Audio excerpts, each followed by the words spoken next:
तो सबसे पहले बात कोरोना की, और कोरोना पर महामंथन इस वक्त राजधानी जयपुर में जारी है। मुख्यमंत्री अशोक गहलोत समीक्षा बैठक कर रहे हैं। जयपुर के हालात को लेकर के भी चर्चा की जा रही है। कोरोना पर विशेषज्ञों की राय ली जा रही है। तमाम जनप्रतिनिधियों, मंत्रियों, विधायकों के साथ ये चर्चा ओपन प्लेटफॉर्म पर हो रही है और साथ ही साथ सभी प्लेटफॉर्म पर लाइव भी देख सकते हैं। मुख्यमंत्री अशोक गहलोत लगातार कोरोना को लेकर के समीक्षा बैठक कर रहे हैं। राजधानी जयपुर में यह बैठक इस वक्त चल रही है, जहां पर सोशल प्लेटफॉर्म के जरिए भी कई विशेषज्ञ जुड़े हुए हैं और कोरोना को लेकर के कैसे आगे की रणनीति बनाई जाए, कैसे निपटा जाए, क्या एहतियात बरते जाएं, ये विशेषज्ञों से चर्चा कर रहे हैं मुख्यमंत्री अशोक गहलोत।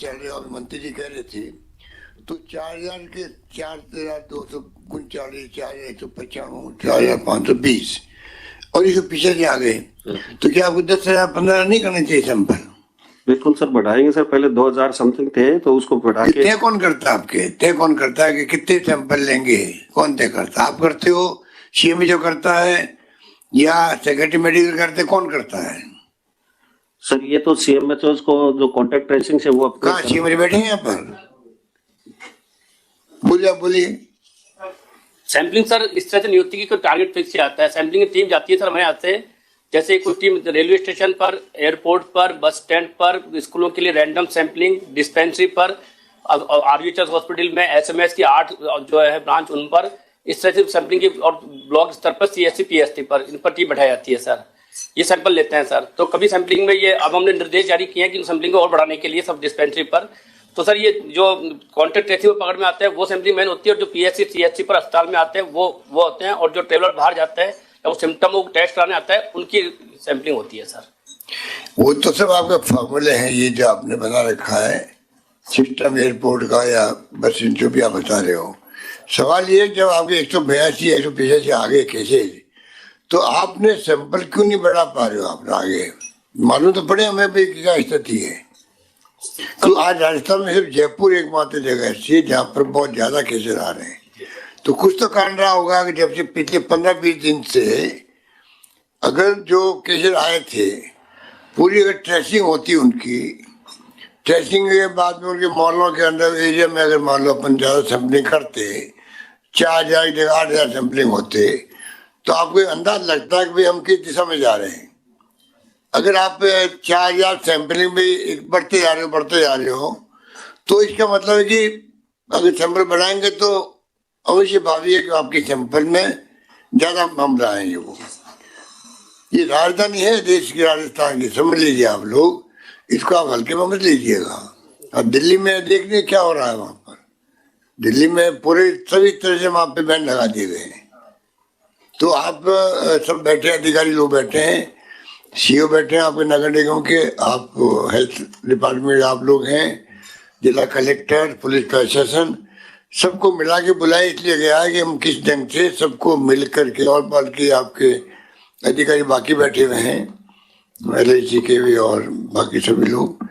तो कैसे आप प्लानिंग जयपुर की करो कि जयपुर में ये ट्रेन रुके? जी सर। ट्रेन रुकने का मतलब है कि जब पहले आपने रामगंज में किया था काम, उसी ढंग की अगर गंभीरता नहीं होगी जयपुर में तो नहीं रुकेगा ये। और एक बार हाथ से निकल गया ना, तो लंदन उदाहरण है देश के, दुनिया के अंदर। लंदन में क्या हो रहा है? हाहाकार मचा हुआ है। जर्मनी में हाहाकार मचा हुआ है। अमेरिका में 5 लाख आ रहे पर डे, अमेरिका में। आप कल्पना कीजिए अगर ये हाथ से निकल गया तो आपके सब हाथ पे फूल जाएंगे आप लोगों के, कुछ नहीं कर पाओगे आप लोग। सर निश्चित आपकी ड्यूटी थी सीएमएचओ की। तो सर निश्चित तौर से हम सैम्पलिंग संख्या और बढ़ाएंगे सर। इसको हम 8 से 10,000 तक पर डे तक लेके जाएंगे सर। ठीक है सर, थैंक यू सर।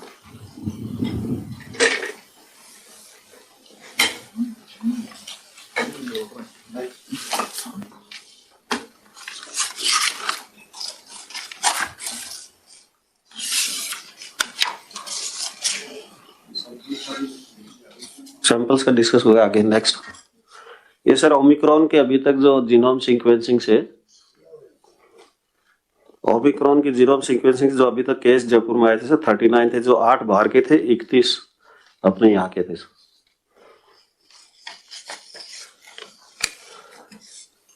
31 भी वही है कलेक्टर साहब जो जो बाहर से आए ना उनके जो उनसे पॉजिटिव हुए, हाँ कॉन्टेक्ट में, हाँ उनके ट्रेसिंग से पॉजिटिव हुए, वो अफ्रीका से एक फैमिली आई। उन्हीं के हैं सर, पर वो ये लोकल है, 8 बाहर से थे, विदेश से आए व्यक्ति थे, ये उनके संपर्क में थे, संपर्क में अंतर राज्य से जो आए ना सर उनके हैं। दीजिए फिर उसके बाद में हम सब बात अपनी बात करेंगे। जल्दी बोलिए सर। ओमिक्रॉन से जो पॉजिटिव आती है उसको RUHS और महात्मा गांधी में आइसोलेट कर रहे हैं सर, इंस्टीट्यूशनल आइसोलेशन। इसमें सर एक प्रॉब्लम जरूर आ रही है कि लोग काफी चूंकि एसिम्प्टोमेटिक होते हैं मैक्सिमम, तो वो रजिस्ट करते हैं, तो हम पुलिस के माध्यम से भी उनको वहां भिजवा रहे हैं अभी तक। तो सर वो इनके जो घर कॉन्टैक्ट ट्रेसिंग करी थे सर, करीबन 510 व्यक्तियों के इन्हीं के आदमियों के सैंपल लिए थे, जिनमें से 8 आदमी जो आए प्लस इनके कॉन्टैक्ट में जो लोग हैं, तो उसका ये सैंपलिंग का है। नेक्स्ट सर, ये जो जहाँ 5, 6, 7 आ गए थे सर 3 जगह पर, एक ही परिवार में या पास के 2 कमरों में, वहाँ 4 कंटेनमेंट जोन, ये जो 188 आए थे उस दौरान ये बनाए गए थे। इंसिडेंट कमांडर बना रहे हैं आप लोग? सर मैंने 23 से जयपुर पूरे शहर को 23 भागों में डिवाइड करके इंसिडेंट कमांडर्स नियुक्त कर चुके हैं सर, और उसमें ACP साथ में रहते हैं सर, और एक जो डॉक्टर है जो PHC का सीनियर मोस्ट, वो लोग साथ जाके इसमें करते हैं। और आगे से इसको सर और सख्त करके जो पहले बीट कांस्टेबल की है उसके माध्यम से भी इसका करवाएंगे सर। और नेक्स्ट सर, कोविड टीकाकरण की स्थिति नहीं, आप ये वापस लीजिए पहले। इसमें आप टोटल जोन कितने बना रहे हो? टोटल 23 है सर। कहाँ लिखा है इसमें? नहीं स्लाइड सर आगे वो जो कार्य कर रहे हैं उसमें आएगा सर। ये तो कंटेनमेंट जोन बनाने के जो बनाए थे सर, 23 जोन बनाएंगे, उसमें RS ऑफिस लगेंगे। हाँ RS ऑफिसर्स हैं, 23 ऑर्डर निकल चुके हैं सर, 23 ऑफिसर्स होंगे जो एक स्लाइड आगे आएगी। हाँ वो जो कार्य कर रहे हैं सर अभी जो प्रस्तावित है जो चल रहे हैं उसके लिए। बाकी इसमें मैं सर यही निवेदन कर दूं, 23 बना दिए सर, जो सारे RS ऑफिसर्स हैं उनके साथ में हर एक में ACP या इनका इक्विवेलेंट सर अधिकारी जो चलो देखते हैं आगे चलिए सर। सर ये जयपुर की टीकाकरण की स्थिति है सर, तो बाय एंड लार्ज सर करीबन फर्स्ट डोज 98.5 हो गया सर। फर्स्ट डोज लगी वो कौन सा है आपका? फर्स्ट डोज टारगेट 97% है। ये सर जयपुर सेकंड का जो 97.6% है सर, जयपुर फर्स्ट का 99.1 है, और टोटल जयपुर का 98.5 है सर। ये फिगर ठीक है फिगर सर। सेकंड डोज को कोई बढ़ा नहीं जा सकता। हाँ सेकंड डोज की है सर। सेकंड डोज में से जो ड्यू थे उसमें करीबन 8-10% है, बाकी तो ये अभी ड्यू होंगे सर 15-20%, पर हम इनके तो कोरोना को लेकर के सरकार संवेदनशील है और लगातार मुख्यमंत्री अशोक गहलोत खुद मॉनिटरिंग कर रहे हैं। और हम आपको दिखा रहे थे कि अभी भी CM अशोक गहलोत अधिकारियों के साथ, जनप्रतिनिधियों के साथ चर्चा कर रहे हैं कोरोना पर आखिरकार लगाम कैसे लग पाए। हमारे साथ हमारे संवाददाता राकेश शर्मा जुड़ चुके हैं राजधानी जयपुर से। राकेश, लगातार बढ़ते हुए आंकड़े किस तरीके से देख रहे हैं, और दूसरा मुख्यमंत्री अशोक गहलोत लगातार बैठक कर रहे हैं, इस बैठक से किस तरीके से आगे लगाम लगेगी?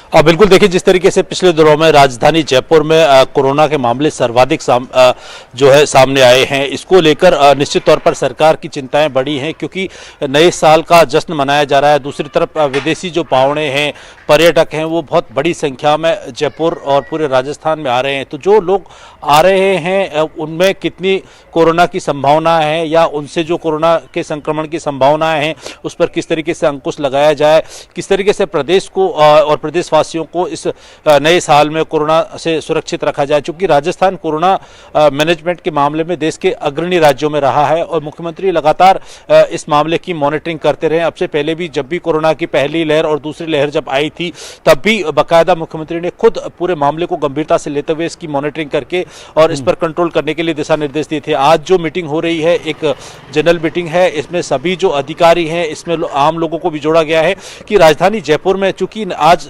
जो अब नए साल का जश्न वो है वो शुरू हो चुका है। अब इस पर लोगों को किस तरीके से अवेयर किया जाए। राजधानी जयपुर जो है सबसे बड़ा एक शहर है, यहाँ जश्न पर लोगों को किस तरीके से हिदायत दी जाए। दूसरा, चूंकि चिकित्सा मैनेजमेंट का सबसे बड़ा जो वो संसाधन उपलब्ध है वो राजधानी जयपुर में ही है, तो यहाँ चिकित्सा विभाग के अधिकारियों के साथ विचार विमर्श करने के साथ साथ किस तरीके से नए साल में इस कोरोना पर अंकुश लगाने की कोशिश की जाए। जयपुर में जिस तरीके से बढ़ रहा है, जयपुर में जो लोग हवाई यात्रा से आने वाले हैं, रेलवे यात्रा से आने वाले हैं या बाहर से आने वाले लोग हैं, उनके लिए किस तरह के दिशा निर्देश हों। जो शैक्षणिक संस्थाएं चल रही हैं या जो दूसरे जो पब्लिक ऐसे संस्थान हैं जहां पर ज्यादा लोग इकट्ठे हो रहे हैं, उनको किस तरह के दिशा निर्देश दिए जाएं। इस बारे में जो मुख्यमंत्री हैं वो तमाम विभागों के जो वरिष्ठ अधिकारी हैं, इसमें पुलिस महानिदेशक भी हैं, मुख्य सचिव भी हैं और नगर निगम निकाय और जेडीएस सहित वो चिकित्सा विभाग के भी अधिकारी इसमें शामिल हैं।